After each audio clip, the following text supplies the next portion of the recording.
السلام عليكم ورحمة الله وبركاته، وياكم طالب محمد علي سامر من كلية الصيدلة السريرية مرحلة خامسة من جامعة جابر محيان. اليوم إن شاء الله راح ناخذ موضوع الكف ومحتوياته، من هو شنو أنواعه، المدة مالته، العلاجات وغيرها من الشغلات المتعلقة به. طبعا هنا ياخذوها لاب بالجامعة بغداد، احنا راح نشرحها عليه. اكو بعض الجامعات راح تاخذها كنظري.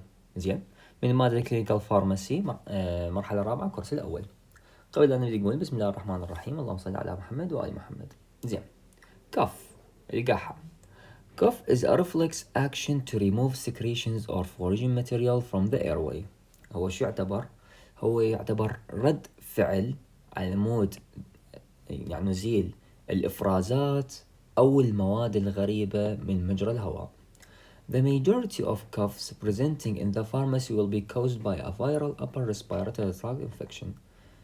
معظم الكف اللي تجينا احنا بالصيدلية يكون سببها فيرال. زين، يعني فيروسي. زين، يصيبنا upper respiratory tract infection. اوكي، نعم. فالفيرال تكون self limited. زين، عادة تكون self limited، فما يحتاج لها فد علاج، تلقاها يومين يوم هيك شيء تروح. مرات لا والله مريض يقول لك لا انا اريد علاج، ويعني اريد نفس الوقت عمود يخلص من عندها.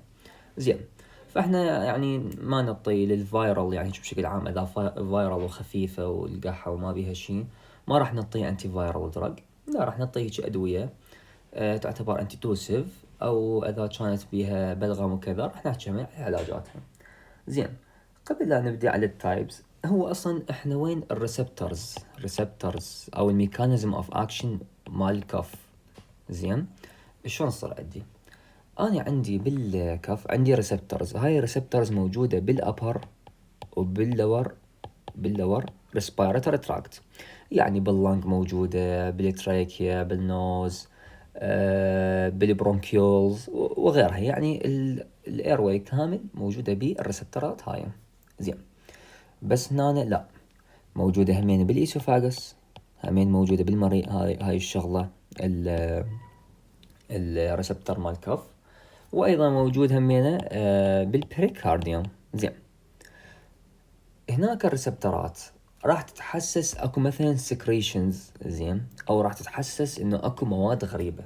زين، هاي من راح تتحسس من عندها؟ راح تفعل لي هذا الريسبتر. هذا الريسبتر اللي هنا اسمه افرنت راح يروح الى السي ان اس، يا مكان بالضبط الميديولا. ميديولا هناك موجود اكو الكاف سنتر. اوكي، الكاف سنتر موجود بالميديولا. من راح يتحفز ويتنشط؟ راح يعطيني بعدين عن طريق الافرنت، عن طريق الافرنت راح يصير عندي الكف. اوكي، راح يجي عندي الكف، رد الفعل راح يكون موجود. فلهذا السبب احنا عندنا بعض الادويه راح نشوف تشتغل على السي ان اس. زين، على السي ان اس يعني على الميديولا. اوكي، تشتغل. اكو لا تشتغل على البرايفرال. زين، على يعني برايفرال يعني مو بالسي ان اس موجوده. تمام. وعندنا بالإسوفاغس، هاي شنو تفيدنا بالإسوفاغس؟ مرات نشوف إنه واحد ما يكون عنده جيرد، مرض اسمه جيرد اللي هو جاسترو إسوفاجيال ريفلكس ديزيز. زين، اللي هو استرجاع المريء، يعني هنا الحامض الاتش سي ال راح يصعد على المريء وممكن يوصل للفم، تاخذوها بالجي اي تي هذا المرض. من يوصل بالإسوفاغس راح يصير عندي الكف موجود. تمام. فأسباب الكف كلش هواية، راح نجي نطرق لها فد شوية. زين، types of cough، أنواع القحة. أول شي عندنا اللي هي اسمها productive wet chesty cough، اللي هي تكون القحة اللي بيها بلغم. زين، يقولنا a productive cough expels secretion from the lower respiratory tract that if retained could impair ventilation and the lungs ability to resist infection. يقولنا هاي القحة الرطبة اللي هي productive راح تحاول انه تخرج هاي الافرازات الموجوده باللور ريسبيراتوري تراكت، يعني باللنج مجرى الهواء، يعني اللور يكون. زين، هاي اذا كانت يعني لحد ما تكون ثابته، يعني قلنا اذا retained could impair ventilation، ممكن التنفس مالتي اذا البلغم كان كلش هوايه، الوت كف كلش يعني شديده، ممكن نفس التنفس مالتي راح تاثر عليه، راح تسوء حالته. وممكن همين اللنجز هنا ممكن راح يصير عندها انفكشنز بسبب هذا الويت كف. زين احنا هسه مثلا عندنا هذا المجرى الهواء، خلينا نقول زين هذا مجرى الهواء. هنا راح يصير عندي اللي هو خلينا نقول البرودكتيف. اوكي، البرودكتيف يعني هو ميوكس. هنا راح يصير عندي بلغم ميوكس، زين هو يتكون من ميوسين، اسمه بروتين اسمه ميوسين. اوكي، فهنا راح يكون موجود، فهاي الريسبتورات راح تكون متحسسة. هاي الريسبتورات راح تحاول قد ما تقدر ان تطلع هذا البلغم، فمرات ما راح تقدر تطلعها وحدها، تحتاج ادوية. زين، لان تكون كلش ملتصقة بالتشيو الموجود عليها، فما راح تقدر تسوي لها اكسبيل. فهنا يجي تدخل الادوية اللي راح نعطيه اياه فد شوية، اللي من عندها اللي الذوب هذا الميوكس اللي هو البرودكتيف على مود يطلع. زين، non-productive dry cough in which no sputum is produced and has no physiologic or purpose. These cough are usually caused by viral infection and are usually self-limiting. يقول هنا non productive من اسمها dry، قحة جافة، ماكو فد بلغم موجود، وما عندها no physiologic purpose، ما عندها فد غرض فسلجي. هاي الكف هنا تكون عادة بسبب infection viral infection، زين إصابات بالفيروس، وعادة تكون self limited يعني تروح وحدها، ما يحتاج أصلا دواء. زين، هسه هذول هم أهم نوعين. هاي النوعين يعني يكون واحد أول ما يجيك للصيدلية تسأله شنو هو نوع القحة، المتعرف العلاجات مالتها، يعني العلاجات مال هنا تختلف عن العلاجات مال هنا. زين، عندنا نوع ثالث اللي اسمه chesty non-productive. زين، شنو معناها؟ يقول many patients say that they are not producing sputum and they say that they can't feel it on their chest. يعني هم ما عندهم بلغم، يقول ماكو بلغم، بس يقولون ان يحسون اكو فد شي هيك بصدرهم موجود. زين، يحسون اكو بلغم، اكو مخاط هيك بصدرهم موجود. where there is congestion on the chest but no mucus is produced. تشوف اكو احتقان في الصدر بس ماكو ميوكس، ما جاي يطلع بالكف. and this should be treated as a productive rather than non-productive. يعني بسبب هذا الاحتقان اللي صار وتشوف انه قحته جافه بس هو يقول لك انا احس اكو شيء بصدري، فهنا هذا النوع اعالجه كبروتكتيف. يعني شنو ادويه البرودكتيف كف استعملها بهذا النوع. زين، patient assessment of cough، تقييم المريض اللي عنده قحة. duration most cough are self-limiting and will be better within a few days with or without treatment. يقول لك هي تروح وحدها، زين، خلال ايام، يعني ايام معدودة همينة، ممكن بدون اي علاج تروح. in general cough of longer than 2 إلى 3 weeks duration should be referred to the doctor for further investigation. يعني إذا واحد صار له قح أسبوعين إلى 3 أسابيع والأدوية هي ما فادته، فهنا وديه إلى الدكتور على مود يشوف شنو بيه وما بيه. أوكي، طبعا هي تقسيمات القحة الموجودة تنقسم إلى 3 شغلات، تنقسم إلى acute وسب acute وكرونيك. زين، الاكيوت تكون اقل من 3 اسابيع، السب اكيوت من 3 الى 8 اسابيع، الكرونيك تكون اكثر من 8 اسابيع. اوكي، 8 ويكس. اوكي، فهذا الديوريشن هنا يتقسم اذا نريد نعرف اكيوت سب اكيوت وكرونيك. زين عندنا nature of cough whether the cough is dry or wet. if it is wet then we ask about the color of sputum. يقول إن هنا أول شيء راح نسأله، راح نقول له يا قحة مالتك جافة لو رطبة. إذا قلنا رطبة نقول له شنو لونها. زين، فنسأله إذا قال لنا لونها non colored يعني لونها أبيض أو clear يعني هيك ما بيها أي لون، فنسميها كميوكويد. وهذا الميوكويد شنو معناه؟ يعني إنه ما عنده فد إصابة موجودة حاليا، يعني ماكو انفكشن. زين، هنا عادة اللي تكون لونها أبيض تكون بسبب اليرجي.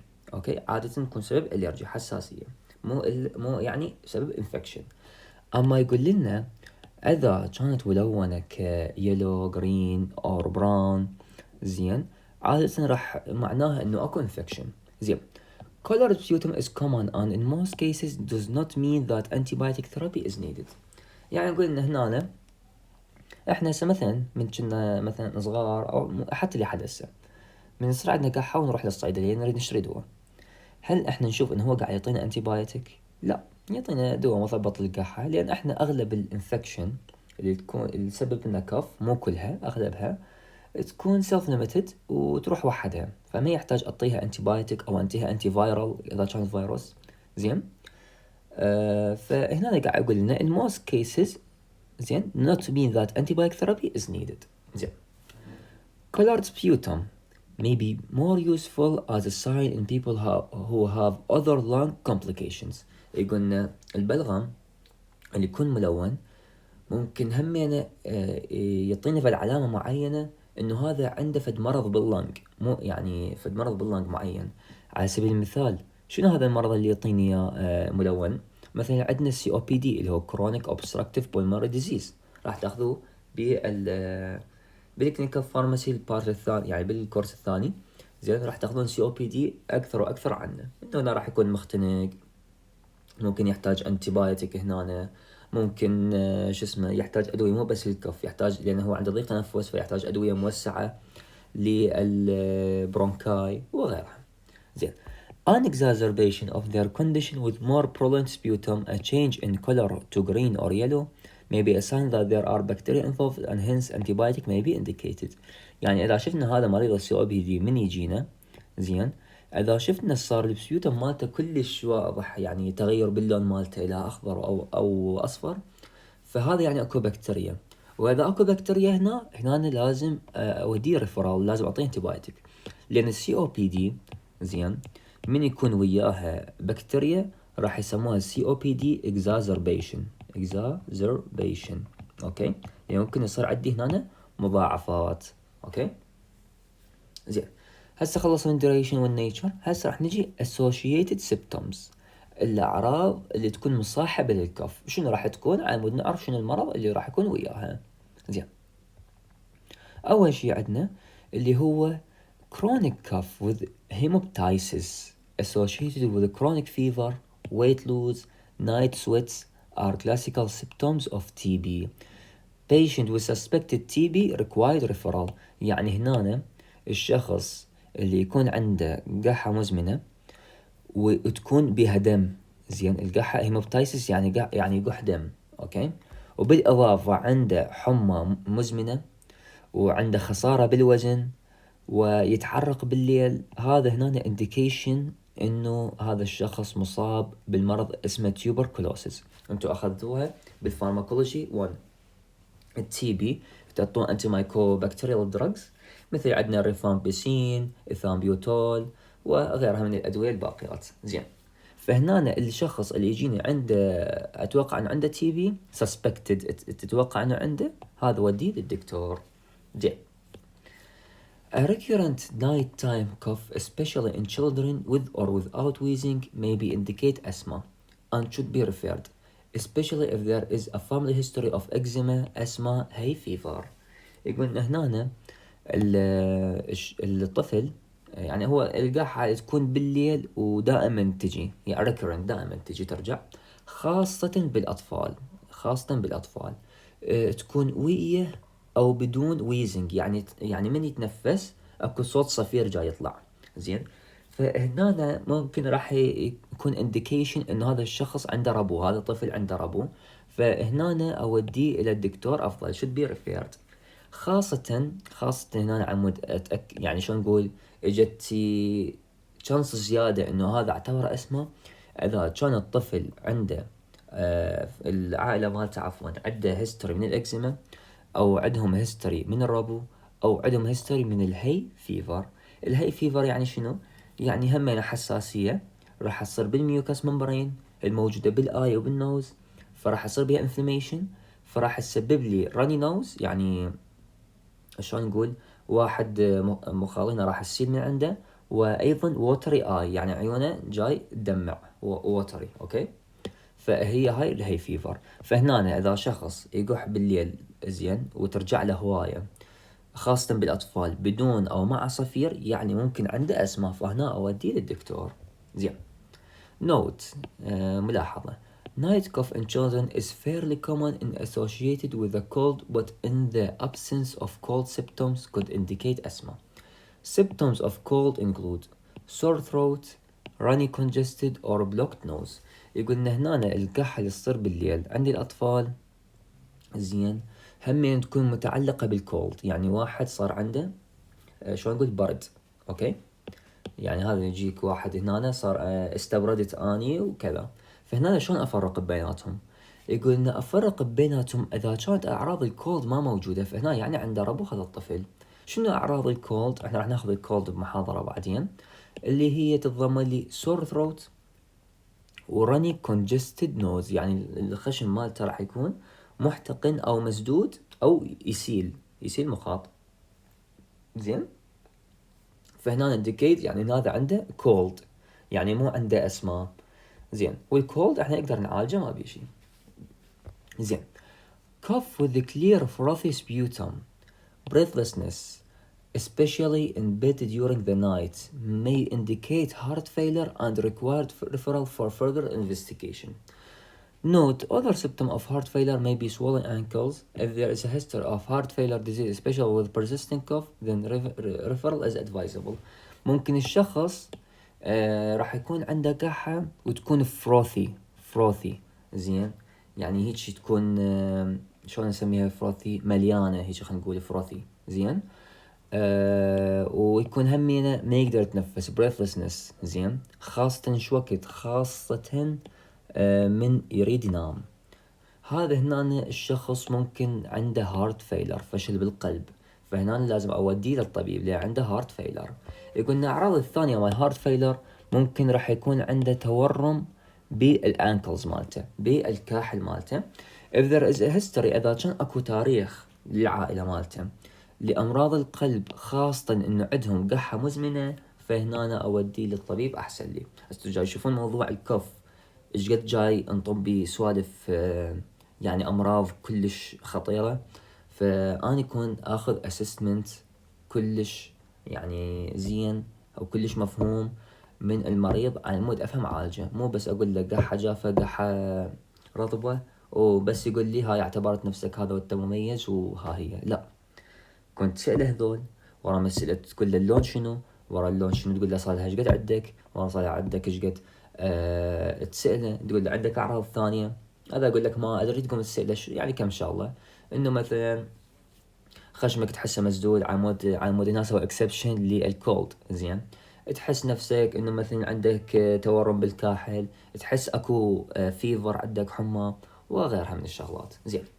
نجي على 4 upper airway cuff syndrome، زين، اللي هي اسمها الثاني اللي هو post nasal drip، زين، وايضا يسموها بالرينو سينوسايتس، زين. هذا اسم عدة 3 اسماء، اوكي. يقول ان هاي كل شيء شائع جدا انه واحد يصير coughing يقح. It is characterized by a nasal discharge that flows behind the nose and into the throat. يعني هنا هذا الرينوسينوسايتس، المخاط اللي يكون بال شو اسمه بالانف مالته، ممكن راح ينزل على الفم، فمن ينزل على الفم ممكن يبتلعه، فهنا ممكن راح يصير عندي الكوف بسبب هذا يعني من النوز نفسه، من الميوكس مال النوز نفسه اللي نزلت، هو صار عنده كوف ممكن، اوكي. فنفس ما قاعد يقول هنا nasal discharge that flows behind the nose and into the throat، تدخل للحلق. Patient present with swallowing mucus or frequent clearing of the throat more than usual. هنا راح نشوف انه الشغلة مبينة عنده انه هواية يبتلع المخاط، زين، هو او هواية ينظف الحلق مالته اكثر من المعتاد، هذا هنا عنده ممكن post nasal drip. Allergies are one cause of post nasal drip، هنا قلنا اسمها الثاني. If post nasal drip is present, it is better to direct treatment at the cause of post nasal drip. مثلا عندنا antihistamine or decongestant rather than just treat the cough. فهنا الشخص، زين، يقول لنا ممكن حساسية ما يسوي لنا post nasal drip، زين. فهنا شلون اعالجه؟ قاعد يقول انه عالج اعطيه antihistamine او تعطيه ديكونجستنت يعني مضاد احتقان، او تعطيه انتي هيستامين مثل عندك الالرمين وغير جماعه، بدل لتعالج الكف نفسها.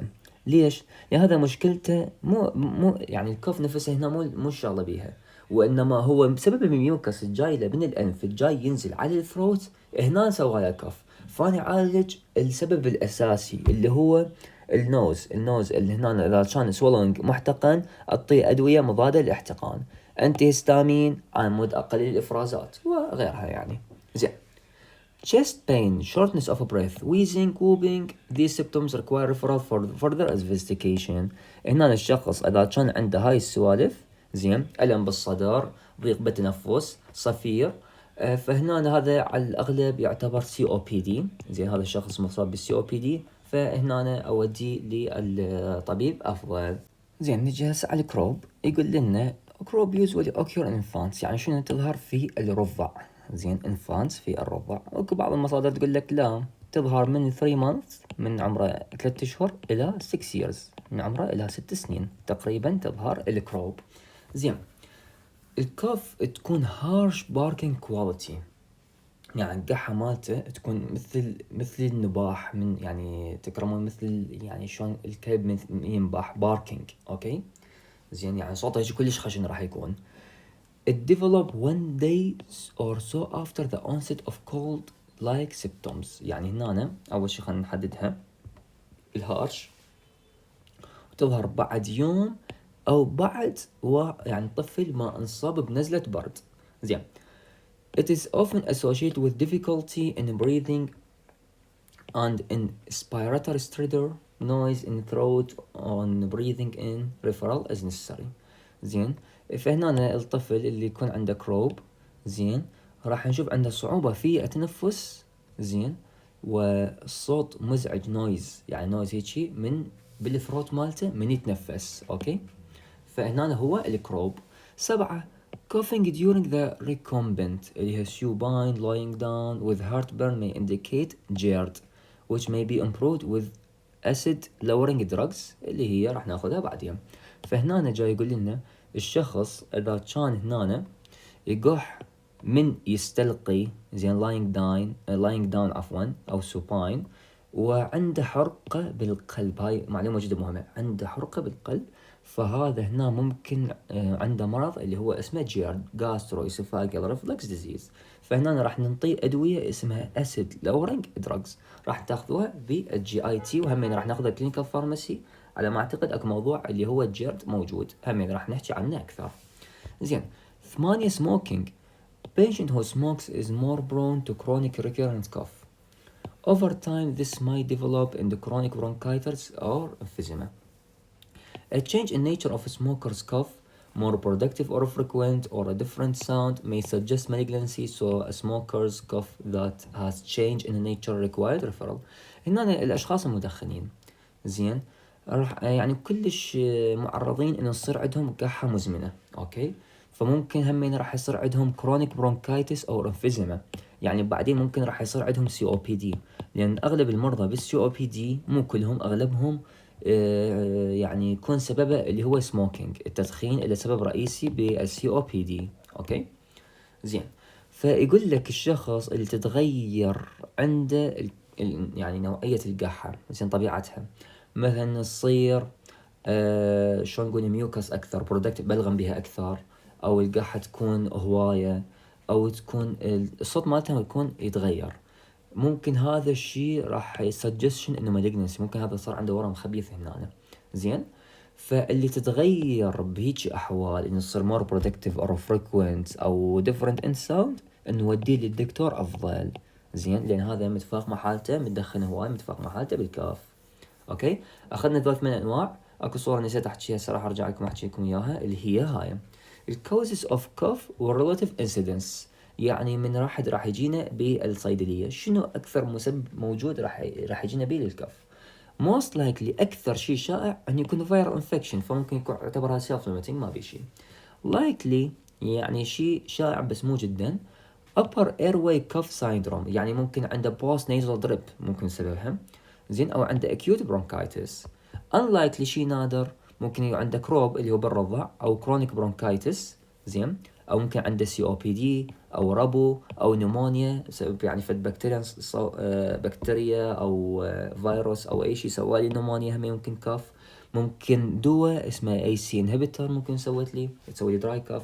very unlikely شيء جدا نادر إنه واحد راح يجيني community pharmacy كاف، إنه واحد عنده فشل بالقلب، أو عنده برونكيكتاسيس، أو عنده TB، أو عنده كانسر، أو عنده نيموثوراكس، أو lung abscess، زين، أو جيرد، هنا نسميها جورد، هي جيرد، زين، بس لأن أكو كتب تكتب لي الإيسوفاجس، إيسوفاجس زين، هي مو هيجي المريء يكتبوا أوسيوفاجس، فهنا بهذا الكتاب المصدر يكتبوه أوسيوفاجس، فهنا مو الإي هو الحرف الأول وإنما الأو، فصارت جورد، فهي نفسها جيرد.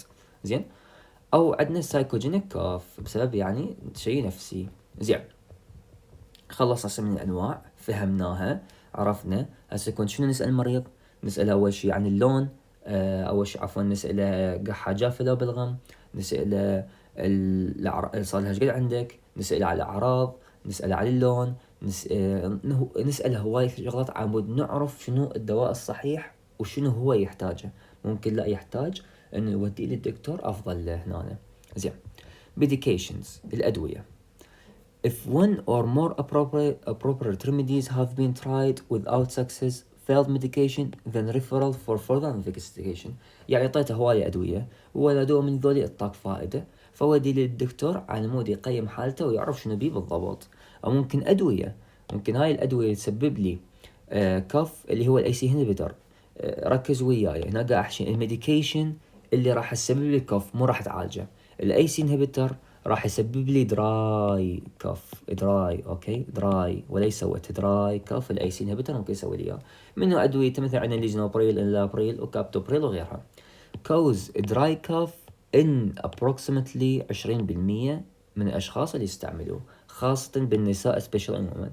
Patient may develop the cough within the days of static treatment or after a period of a few weeks or even months. يعني ممكن أول ما يستعمله يصير بي، أو ممكن خلال أيام، أو ممكن بعد مدة، أو ممكن بعد أسابيع، أو ممكن بعد أشهر. يعني أي وقت ممكن تظهر عنده الدراي كاف. refer and suggest the alternative، ودي للدكتور واقترح عليه البديل، إنه يعطي الأرب اللي هو أنجيوتنسين 2 ريسبتور أنتاغونيست، فالسرتان لوزرتان. يعني واحد من يجي عندنا دراي كاف، زين، مو أنا أبدله، أوديه للدكتور وهو ممكن يقترح عليه دواء بديل اللي اسمه الأراب اللي هم أنجيوتنسين ريسبتور، أنجيوتنسين 2 ريسبتور أنتاغونست. زين، راح تاخذوها أكثر بالمجاميع الأدوية، وبالفارماكولوجي 2 راح تشبعون من عندها بهواية أمراض يعني موجودة، والكلينيكال فارماسي كورس الثاني يشبعون من عندها الأي سي انهبيتر والأراب. زين، راح تعرفون عنها هواية تفاصيل. زين، وين تو ريفير؟ هنا جاي يقول لي ايش وقت اودي للدكتور. هنا أنا قاعد يعطينا بشكل عام انه اذا الكوف طولت من اسبوعين 3 اسابيع او بدون اي تحسن، زين، انه صار عنده حمى وملازيا، ملايز عفوا، feeling of being unwell، ويحس انه يعني ما مرتاح. زين، distressing cough in frail older people. زين، concern about comorbidity، ممكن الهارت فيلر سبب للكاف، ممكن الدي ام، السبيوتم خاصة بالسي او بي دي، انه اذا كان سبيوتم كل نفس ما قلنا اذا كان برولنت يعني كلش بارزة، فهنا اكزازربيشن للسي او بي دي. اذا كان يقح دم همينه نودي ريفرال. الم بالصدر، شورتنس اوف بريث، هذا ويزنج، ووبينج، هاي كلها ممكن من اسباب السي او بي دي. او كروب للرضع. زين، recurrent nocturnal cough اللي الكف اللي قاعدة من النوم وهواي يصير عنده. زين، ممكن اي سي انهبيتور. زين، هنا عمود ودي للدكتور عمود يقترح عليه دواء ثاني غيره. زين، او اذا اعطيته هواي ادوية ما فادته. زين، يقول لك بعد مجموعة من الاسئلة سألتها هي، فهنا الصيدلاني لازم انه هنا يقرر على مود يعرف شنو الافضل له للمريض، هل يعالجه او يوديه للدكتور. زين، treatment time scale. Depending on the length of time the patient has had the cough and once the pharmacist has recommended an appropriate treatment, the patient should see their doctor 2 to 3 weeks after the cough started if it has not improved, or sooner if it is getting worse. يعني إذا أعطيت الدواء مدة أسبوعين 3 أسابيع شفته ما تحسن، فرجع للدكتور. أو أعطيته إياه ورا فترة أقل من أسبوعين يعني صارت حالته أسوأ، زين، صارت حالته أسوأ، هم يوديه للدكتور هنا. زين، نجي هسه المانجمنت. هسه هنا راح نجي شلون نعالج الكف. اول شيء عندنا نون دراج ميجرز اللي هي نون فارماكولوجيكال. اول شيء عندنا الديمولسنس اللي يسموها اللوزنجز اللي يسموها اللي هي الحب المص. اوكي، يقولون non medicated lozenges may reduce cough by decreasing throat irritation. أول شيء راح تقلل لي القحة عن طريق أن تقلل التهيج الموجود بالحلق. demulcent ممكن تحتوي على ingredients. هاي ingredients ممكن تحتوينا على هاني او ليمون او جليسرول، ممكن تحتوينا على عسل او ليمون او جليسرول. زين، احنا راح نلقى هاي بحب المص نلقاها موجود، مره واحد حاط لك اعشاب، مرات لا تلقاه حاطه جليسرول، مره حاط لك اياها بالليمون او بالبرتقال وغيرها. زين، فهذول لهم هذا التأثير يفيدون. زين، they are thought to coat the pharyngeal mucosa, soothing inflammation and reduce irritation, and can be used to treat both productive and non-productive cough. هذا كلش حلو. هنا جاي يقول لي انه الديمولسنتس اللي راح استعملها بيها هذول المكونات، اول شيء راح تغطي لي الفارنجيال ميوكوسا. اوكي، راح تغطي لي الفارنجيال ميوكوسا. زين، مال بلعوم، يعني ميوكوسا مال بلعوم راح تغطي لي اياها، وراح تلطف او تقلل من الالتهاب الصاير الانفلاميشن، وراح تقلل لي من التهيج. فلهذا السبب الديمولسنت نقدر نستعملها للقحة الجافة وللقحة الرطبة اثنيناتهم. يعني أنا مثلا إذا واحد جاني قحة مالته ما بيها شيء، يعني خفيفة جدا، أوكي، وأريد أعطيه شفت شيء يعني بسيط، أوكي، ويبقى يمه هواية، أعطيه هو اللي هو الديمولسنس أو اللوزنجز اللي حب المص. زين. They are usually harmless and cheap and have a useful placebo effect. يعني تكون هي غير مؤذية ورخيصة، يعني هي ب500 دينار، نعرف هذول 500 دينار تنباع، أو وعندها بلاسيبو افكت. قلنا حكينا عن البلاسيبو قبل احنا، البلاسيبو يعني عندها تأثير نفسي، اوكي، انه انت تقدر تقول له انه هاي راح تساعدك، هو نفسيا يعني من خلال التأثير النفسي مالته ممكن هذا الشيء راح يخليه انه تتوقف القحة مالته. They can be used for any type of cough نفس ما قلنا. They consider to be safe in children and pregnant women. هذا همين شغلة مهمة، انه اذا جاني في الطفل او امرأة حامل اقدر اعطيه اياه لان شيء امن. بس اكو فد شغلة نوت ننتبه لها. But should not be given to children under 3 years of age because of the risk of choking. It's recommended they should be given 3 إلى 4 times daily. فيعني هنا ما تعطي للأطفال الأصغر من 3 سنين لأن ممكن يختنقون choking، يعني يختنق بسببها، لأن هي الحباية شوية كبيرة. زين، ممكن هذا الطفل يعني بلعب بالغلط فهنا راح يختنق لأن ما راح تنزل هي. أوكي، ونعطيها ك3 مرات إلى 4 مرات باليوم. recommendation. اكو فد ميمز اني شايفه انه على الديمولسنت انه تقول انت ما تعطي المريض وحده راح ياخذها مثلا هو الاب، والباقي راح ياخذوه العائله، انه راح يستعملوه كحلويات لان هو بيطعم ليمون وطعم هاني فيستعمله. هو ما بيشي، هو شيء امن اصلا وطيب همينه يعني. زين. General advice to patient with cough and cold is to increase fluid intake. هنا يعني غير الديمولسنت الشغله الثانيه انه انصح المريض اللي عنده قحه او برد انه يزود شرب السوائل، يعني مي. زين. non prescription medication، ادويه بدون وصفه. يعني شنو؟ يعني ادويه الاو تي سي. Note: the evidence to support the use of cough suppressant and expectorant to relieve symptoms is not strong, but some patients find them helpful. يقول لك انه تستعمل مثبط القحة وتستعمل المقشع الاكسبكتورنت على متوخر الاعراض، هذا الايفيدنس مالته مو قوي، بس يقول لك اكو هواي مرضى يشوفون هذا الشيء له فائدة. زين، يعني ماكو ايفيدنس قوي هذا الشيء. زين. in short term acute condition، زين، يعني في الحالات الحادة القصيرة، يعني مدتها كلش قليلة. The amount of sugar in cough medicine is relatively unimportant. يقول لك محتوى السكر الموجود في علاج القحة يكون هذا الشيء يعني مو مهم، ما عدا nevertheless، ما عدا إذا كان شخص عنده سكري. Many diabetic patients may prefer a sugar-free product، يعني ما بيها سكر. زين، أدوية تكون خالية من السكر. زين. as well many other customers who wish to reduce sugar intake for themselves and their children. اكو قسم لا مو الا بسكر، هو ما يحب السوالف اللي بيها سكر. زين، يعني احنا مثلا نشوف هسه ناس ما بيهم سكر يقول لك على شرب الشاي بدون شكر او يخليه كلش قليل شكر، هذا ما بيه سكر بس هو هيك يحب، فيحب هذا نمط الحياة. فهو اكو بعض الناس مو هم سكر بس يقول لك انا اريد لي فد منتجات خالية من السكر، فهذا الشيء عادي. As many such products are now available، واكو هواي برودكت حاليا موجودة تكون خالية من السكر. زين، هسه راح نجي اول شيء الانتي توسف اللي هي كف سبريسنت. زين، قبل لا احكي على الكف سبريسنت احنا تقسيم الادويه للكف تجيك ثلاثه كفارماكولوجيكال. عندنا شيء اسمه انتي توسف اللي هي كف سبريسنت، اوكي. وعندنا شيء اسمه اكسبكتورنت، اوكي. وعندنا شيء اسمه ميوكولايتك. زين. الانتي توسف وحده يستعمل للدراي كف، فقط الدراي اللي هو راح يثبط لي القحه. زين، انا ما عندي هي قحه ما بيها، ما عندي ميوكس، عندي مدرج الهواء، فما احتاج، انا بس اثبط هذه القحه. الاكسبكتورنت والميوكولايتك اني اعطيهم للويت كف، اوكي.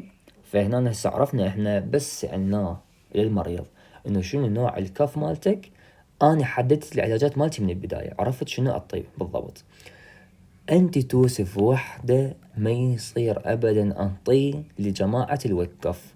اكو هسه كومبينيشن جاي يصير ما بين الانتي توسف ويا الاكسبكتورنت، اوكي. ويا الاكسبكتورنت تجي كومبينيشنات.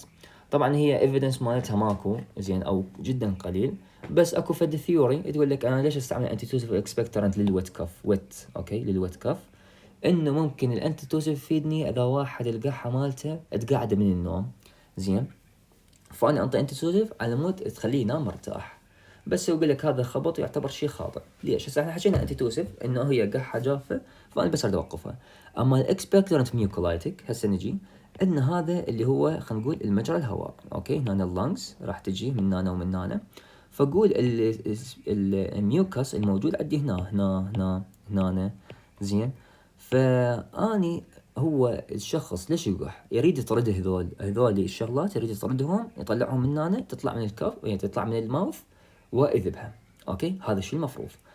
فاني من انطي انتي توسف، شنو فائده انه انطي انتي توسف؟ هي اصلا انا اريد اشيلها، اريد اشيل هذول الميوكس الموجوده في مجرى الهواء. فماكو اي فائده انه اخلي هذا الشيء، انه اعطيه انتي توسف واحده. قلنا انه ما عندك كومبينيشن حاليا ويا الاكسبكتورنت يعطوها على مود، فقط على مود من ينام مرتاح. زين، هاي واحد. اثنين، فهنا نجي ادويه. عندنا فد شيء اسمه اكسبكتورنت مقشع، وفد شيء اسمه ميوكولايتك. الاكسبكتورنت شي يسوي لنا؟ احنا جاي نشوف هو من جاي يكح، هاي ما جاي تطلع لازقه. فالاكسبكتورنت راح يزود المحتوى المائي مال السبيوتم، فراح تصير كبيره. زين، هل هذا الشيء وحده مرات كافي؟ مرات مو كافي. يعني هسه هنا اوكي، مرات الكف نفسها راح تطردها، بس مرات هذا الشيء وحده مو كافي.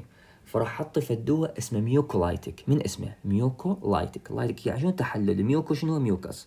فراح تحلل لي الميوكس، راح تقلل اللزوجه مالته. فمن راح تقلل اللزوجه مالته، من راح اسوي كف ريفلكس، راح تطلع من المجرى الهواء. زين، هسه عرفنا. طبعا احنا هو شلون الميوكولايتك يشتغل؟ احنا عندنا الميوكس هذا هنا، زين، هو اسمه ميوسين. هاي شلون مرتبطة؟ هذول الالياف مال المخاط مرتبطة عن طريق اس بوند، اوكي، دايسلفايد بوند. فالميوكولايتك شو يسوي؟ يخلي مثلا اتش، يخلي الاس ترتبط بالاتش، فراح يكسر لي هاي العقدة الموجودة. فهنا راح تصير الفيسكوسيتي ما بين الالياف راح تقل لحد ما تنطرد بعدين. هاي هنا الفكرة مال ميكانيزم مال الادوية، اوكي. زين، هسه نجي اول شيء انتي توسيف او الكف سبرسنت. من هذول الادوية راح نستعملهم؟ عندنا اول شيء كوداين، فولكوداين، دextromethorphan. طبعا هذول كلهم يعتبرون مثبطات للكف كسي ان اس، يشتغلون للسي ان اس. زين، are used for dry cough. هاي هنا مهمة، are used للدراي كف. Although all three may be effective, dextromethorphan and fulcodaine have lower risk of constipation and dependence developing. يقولنا هذول هسه راح نجي على واحدة جاي يميزنا اياها. قاعد يقولنا الدكستروميثورفان والفولكوداين عندهم انه يسوون لنا قبض وسالفة ديبندنس، يعني ادمان جدا قليلة. اما يعني شنو هنا معناه؟ يعني الكوداين ممكن يسوي لنا constipation، وممكن يسوي لنا dependence developing. طبعا هاي اذا واحد ساء استخدامه. زي انت يعني هسه هواي راح يجوك بالصيدليه بعدين، خاصه اذا لزمت يعني شلون نقول اوقات متاخره، راح تلقى واحد يعني بين هو مو راحه، راح يقول لك انا اريد كوداين. طبعا هو مو على مود يكفو ولا أي شيء، هو يعرف يسويها، ياخذ جرعات كلش عالية على مود ياخذ تأثير الإيوفوريا. فأنت كنت تفهم هل هذا الشخص اللي قدامك مدمن أو لا على مود تصرف له. زين. In addition, both full codeine and codeine can cause drowsiness, whereas dextromethorphan is non-sedating in most people. هنا جاي يقول لنا الفول كوداين والكوداين ممكن راح يخلي واحد دراوزنس، يعني مثل يدور هيك دايخ. اما ديكستروميثورفان يعتبر نون سيديتنج، ما عنده هذا التأثير. فيعني هنا من الأخير جاي نجي نحكي إن الديكستروميثورفان هو أفضل دواء أنتي توسف ممكن تعطيه للمريض. هذا المختصر، فقط المختصر إن الديكستروميثورفان هو أكثر دواء آمن تستعمله للمريض. زين. هسه راح احكي هنا على الكوداين. FDA recommend that the use of codeine containing cough medicine should be contraindicated in children younger than 18 years old. يعني كوداين ما اعطيه الاطفال اقل من 18 سنة. زين. طبعا هنا هو جاي نلقى انه يعطوها الاطفال اصغر و6 و7 و8 هاي، بس موضوع همين بيه خطر. ليش؟ احنا عندنا خاصة الاطفال الصغار جدا عمرهم 5 سنين 4 سنين، اذا تذكرون بالفارماكينيتك حكيت لكم فشي اسمه بلود برين بارير. اوكي، بلود برين بارير هذا الحاجز مال الدماغ عم تدخل الى اشياء فوريجن. اوكي، فهذا الشيء عند الاطفال البيدياتريك يكون مو مكتمل كلش.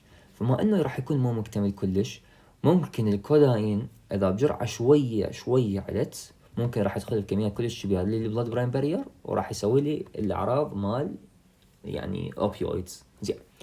سايد افكت، الاعراض الجانبيه، جرعه الاو تي سي، زين، الجرعه العاديه ممكن يسوي لي قبض، اما بالجرعه العاليه ممكن يسوي لي ريسبيراتوري ديبرشن. هاي هنا مشكله خطره، فلهذا السبب الاطفال جدا صغار غلط اعطي كوداين.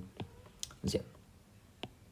Therefore it is best avoided in patient with impaired respiratory function. لهذا السبب انه بسبب انه يسوي له respiratory depression بالسنتر، فعندك مثلا شخص اللي عنده اسمه، فلازم امنع من عنده الكوداين، ما اعطي الكوداين، لان قلنا هو راح يثبط لي الفعاليه مال respiration تنفس، والاسمه هو اصلا عنده ضيق تنفس، فممكن اقل حركه بالريسبيراتوري ديبرشن ممكن تاثر لي على مريض الربو، فهنا تأزم حالته. However, in practice this is very rarely observed and does not preclude the use of cough suppressant in asthmatic patients. بس يقول لك هذا الشيء جدا نادر انه يصير، فاكو هواي يستعملوه بالاسماتيك patient. Codeine is well known as a drug of abuse and sales must be refused because of knowledge or likelihood of abuse. يعني انت هنا نفس ما حكيت لك انه لازم تنتبه هل هذا الشخص اللي قدامك مدمن او لا. اذا مدمن ما يصير تعطيه اياه. زين. Dextromethorphan generally is considered non-sedating and has fewer side effects and thought to have a low potential of abuse. دواء ماجيك يعتبر. زين. Its use should be avoided in children younger than 12 سنة. يقول لك لا تستعمله بالأطفال عمرهم أقل من 12 سنة، لأن يقول لك مرات ممكن عنده تأثير سيديتنج بس خفيف جدا. فاحنا ايش قلنا الأطفال البلود برين بارير مالتهم كلش يعني مو ما مكتمل، فممكن هم يعني إذا صارت هيجي يعني تعتبر جرعة عالية بالنسبة إله كطفل ممكن راح تأذيه. زين. أنا قاعد شيء بس إن أنا ديكستروميثورفان جرعة جدا عالية، يلا تسوي لي سيديشن عفوا. الدوزات قاعد يقول لي 10 ل 20 ملغ كل 4 ساعات، أو 30 ملغ كل 8 ساعات. ماكسيموم ديلي دوز خلينا ناخذها، الماكسيموم أنت تعطيه 120 ملغ باليوم. زين. هسه عندنا من هو دايفن هايدرامين اللي هو الالارمين، هذا يعتبر انتي هيستامين. يقول لك further reading بال1 هسه راح نروح له، وعندنا الفول كوداين further reading بال2. زين. هسه راح نجي هناك نروح نحكي عنهم. زين. الدايفن هايدرامين هنا حاكي فقط الجرعه مالته. هو يعتبر انتي توسف طبعا الالارمين هنا 25 ملغ كل 4 ساعات، 150 ملغ بير داي، وتشيلدرن هالقد الجرعه. فوق كوداين هم ما حاكي لي عنه فد شيء، انه عباره انه هم جاي يحكي عن جرعات، يعني ما بيها شيء هسه هنا بسيط. زين. خلصنا هسه من ذول. طبعا اكو فد ملاحظه هنا اعتقد ما لا مكتوبه. اوكي هسه من النصها نحكيها. زين. expectorant and mucolytic. هسه وصلنا لهذولي expectorant mucolytic. زين. اللي يستعملون للوت كف القحة الرطبة. أول شيء عندنا اللي هو الجوايفنسين، دواء اسمه جوايفنسين أو يسموه اسمه جلايسرال جايكوليت، هو نفسه جوايفنسين. يعتبر only only FDA approved OTC expectorant. المقشع الوحيد اللي موافقة عليه ال FDA هو الجوايفنسين. الجرعة مالته 200 إلى 400 ملغ كل 4 ساعات. الجرعة يعني الماكسيموم ديلي دوز قد تكون 2.4 غرام باليوم. أو children عمرهم من 6 إلى 12 100 إلى 200 ملغ كل 4 ساعات، ماكسيموم 1.2 غرام باليوم. زين، عندنا هسه برومهكسين. Bromhexine is a mucolytic used in the treatment of respiratory disorder associated with productive cough. It is usually given orally in dose of 8 16 ملغ 3 times daily. المعلومة اللي تفيدنا هنا انه يعتبر ميوكولايتيك، فهذا الشيء راح يفيدنا ويفيدنا بالريسبيراتوري ديس اوردر مثل ما قلنا سي او بي دي مو يطلع لي بلغم. فالميوكولايتيك راح يفيده هنا انه على مود سالفة يعني ريليف للسيمبتومز راح تكون اوكي، ريليف للبرودكتيف كوف على مود توخرها. الجرعة مالته 8 16 ملغ 3 مرات باليوم تعطيه. زين، additional constituents عندنا دواء اخر اللي هو اسمه ثيوفيلين بس ما يستعمل صراحة للكف. زين، which is one of the bronchodilators. زين، يعتبر bronchodilator مو expectorant ولا antitussive ولا mucolytic، bronchodilator. It is available in some OTC product but it is avoided because patient requiring medication to help with shortness of breath or wheeze are best referred. يعني هذا bronchodilator موسع للقصبات. أنا هنا الثيوفيلين ما استعملها للجماعة الكف، استعمل جماعة الربو، استعمل جماعة السي او بي دي. وبالاضافة الثيوفيلين الثيرابيوتيك اندكس زي مالته كلش قليل، فيعني اقل زيادة بالجرعة ممكن راح يسوي لي توكسيستي، ممكن راح يسبب لي ارثميا، ممكن يسوي لي اصلا حتى ديث. يعني شوف الثيوفيلين يعني واحد يكون يسوي له مونيتورنج وما يطيب سوالف الكف، حتى هنا جاي يقولنا افويدد. فاللي يريد نعطيه ثيوفيلين لازم نوديه الى الطبيب افضل على مود هو يشوف هل يحتاجه او لا. Further reading 3 خلينا نشوف هنا شنو يريد. In view of a problem associated with theophylline, availability of wide range of alternate treatment not recommended. اوكي، ما نستعمل كاو تي سي بسبب اكو هواية ادوية افضل من عنده واعراض الجانبية مالته. زين، sympathomimetics. زين، ادوية sympathomimetics. زين، السيدو افيدرين انفينيفرين هنا حاليا ما راح نعالج الكف، هنا راح نعالج يعني مو بس الكف، راح نعالج النوز مثلا. يعني هذا تعتبر ذول مضادات احتقان ديكونجستنت، يعني ممكن نستعملها لمن نستعملها لجماعة الكولد، جماعة اللي عندهم نزلة برد. زين، فهنا قاعد اقول السيدو افيدرين والثينيفرين خلينا نأشرهم. زين، there are commonly included in cough and cold remedies for their bronchodilator and decongestant action. اللي بتستعملها بسبب انه يعتبر bronchodilator decongestant، نستعملها للكوف and cold، يعني واحد عنده قحة ونزلة برد. زين، they may be useful in the patient has blocked nose as well as cough، يعني تفيدنا للشخص اللي خشمه مسدود وبالإضافة إنه يقح. زين، but they can increase blood pressure, stimulate heart, alter diabetic control، زود لي السكر. therefore they are not recommended for patient with. زين، يقول لي بسبب إنه هي راح تزود لي الضغط وراح تزود لي يعني تحفز لي القلب وراح تزود لي من السكر في الدم. زين، فهنا ما نستعملها للمرضى اللي عندهم هاي الأمراض الآتية. أول شيء كاد اللي هي كورنر ارتري ديزيز، اللي عنده ذبحة صدرية، اللي عنده اي، اللي عنده ضغط عالي، اللي عنده سكر، اللي عنده هايبرثايرويدزم. زين، وظيفة الثايرويد جلاند هنا صاعدة كلش. ليش؟ قلنا raised level of thyroid hormone increase adrenoceptor sensitivity، يعني هو بس الهايبرثايرويدزم وحده اذا صار عنده هو اصلا اذا اعطيته هاي الادويه ففعاليتهم راح تكون كلش عاليه، لان هو راح يزود لي ريسبترات الحساسيه مالته لهاي الادويه. او هو الاندوجينس طبعا، الاندوجينس الادرينالين ابنفرين ونورابنفرين، بس هذول هم جماعه الابنفرين ونورابنفرين زين بالصناعيات، فهذول الحساسيه مالتهم كلش راح تكون عاليه الريسبتر، فتعطيني يعني شلون نقول تاثير جدا عالي. and hence put patient at more risk of cardiac effect of sympathomimetic areas، يعني كأنه أنت جاي تعطي جرعة عالية من ذول بشخص اللي عنده hyperthyroidism. زين، sedating antihistamine، الانتيهستامينات اللي تنوم.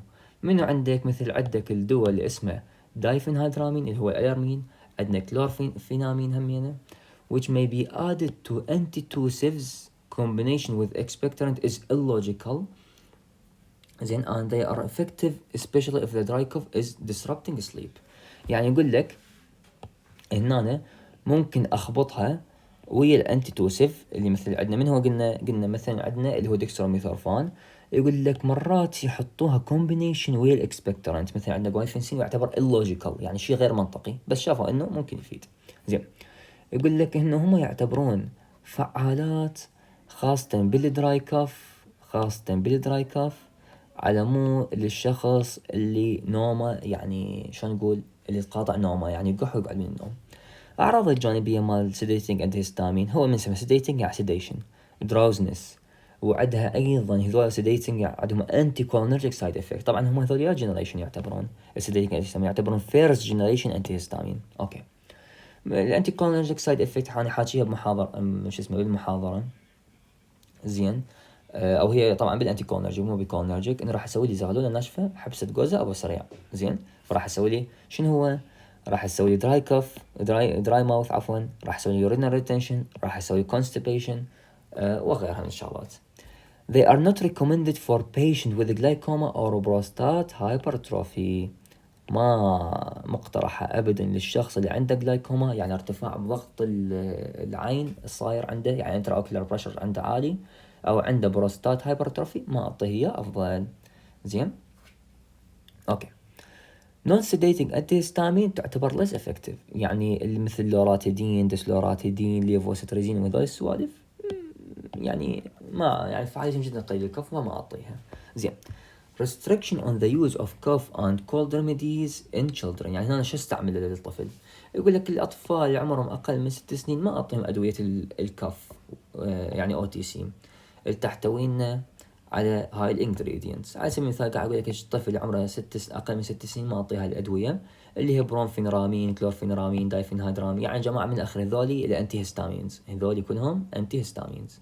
زين ما أعطي ديكستروميثورفان أو فولكوداين ككف سبرسنت، وما أعطي كجوايفنسين كإكسبكتورنت، وما أعطي ديكونجستنت اللي هم سمباثومايمتكس أغلبهم اللي هو فيلفرين سيدوفيدرين إفيدرين أوكسيميتازولين إكزايلوميتازولين.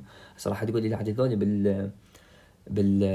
بالصيدليات اللي مو يعطوهم، راح أقول لك هنا الاف دي اي ما موافقة. يعني اف دي يعني احنا عندنا هنا هواي كومبينيشنات أدوية تجينا شركات عراقية مصرية سعودية. زين فالاف تي اي متوافق على هذا الدواء خصيصا يعني هذول الاطفال اقل من 6 سنين يقول لك اعطيني سوي لي بحوث على مود اني اقدر اوافق على هذا الشيء. فهذول اغلبهم تلقاهم هم اصلا مسوين بحوث يبيعوها على الصيدليات، والصيدليات والطبيب تلقاه هو اصلا يعطيها للطفل وتلقاها فعالة ما بها اي شيء. زين ما بها اي مشاكل. زين بس الاف دي اي ما موافق عليها لان ما مسوين بحوث عليها، وانما هي كسوق دوائي تلقاها فعاله. هسه انا جاي احكيك على كل هاي ادويه؟ لا ما جاي احكيك على كل هاي ادويه، اكو ادويه شائعه نشوفها يستعملها للطفل عادي، بس يقول لك كمصادر انه ما استعمل ادويه اقل من 6 سنين. زين Children should not be given more than one cough or cold preparation at a time because different brands may contain the same active ingredient. يقول ان الطفل ما اعطيه اكثر من دواء للقحه او البرد نزله البرد بسبب انه هوايه براندات اكو وهوايه شركات اكو. ممكن انه هذول الشركات نفسهم مثلا واحد عنده جوايفنسين وهاي الشركه الثانيه كومبينيشن ما تبع جوايفنسين، فانت شنو اعطيت جرعه عاليه من الجوايفنسين بسبب البراندز اكو براند تعطون على هواي كومبينيشنات والدواء الثاني بهواي كومبينيشنات. اوكي OTC cough and cold remedy medicines can be considered for children aged 6 إلى 12 years after basic paracetamol. هنا قلنا اعطيها ل 6 إلى 12. زين can be provided but treatment should be restricted to 5 days or less. بس يقول لك ان العلاج مالتك لهذول الاطفال من 6 إلى 12 سنه يكون 5 ايام او اقل. زين فهنا أنا قاعد احكي لك كمصدر يعني كسياسه مصدر شنو الادويه المفضله لهذول الاطفال. زين شلون تعالج البرد والقحة عندهم؟ أول شيء زين هنا يعني ممكن يجيكم سؤال إنه شلون أعالجهم. زين على حسب الكتب إنه أول شيء أكثر له سوائل، أعالج الألم والحمى مالته أعطيه باراسيتول أو أعطيه أيبوبروفين اللي هو أنسايد أيبوبروفين. أستعمل قطرات السالاين يعني قطرات ملحية. زين على مود اذا كان عنده يعني شلون نقول لوز اند درايد نيزل سكريشنز يعني خلينا نقول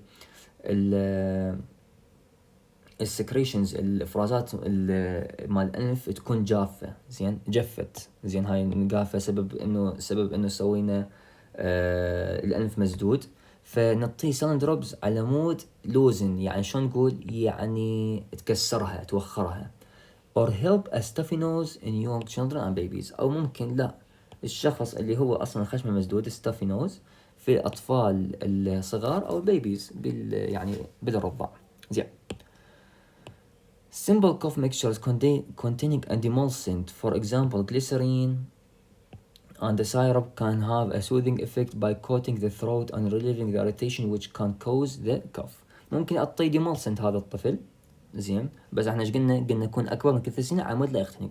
اعطي emulsant يحتوينا مثلا على سبيل المثال جليسرين، زين، وسايروب همينه على مود تأثير المنظف مالته، وايضا يغطي لي الحلق، وايضا على مود يوخر لي التهيج الصاير اللي يسببه الكاف. 5.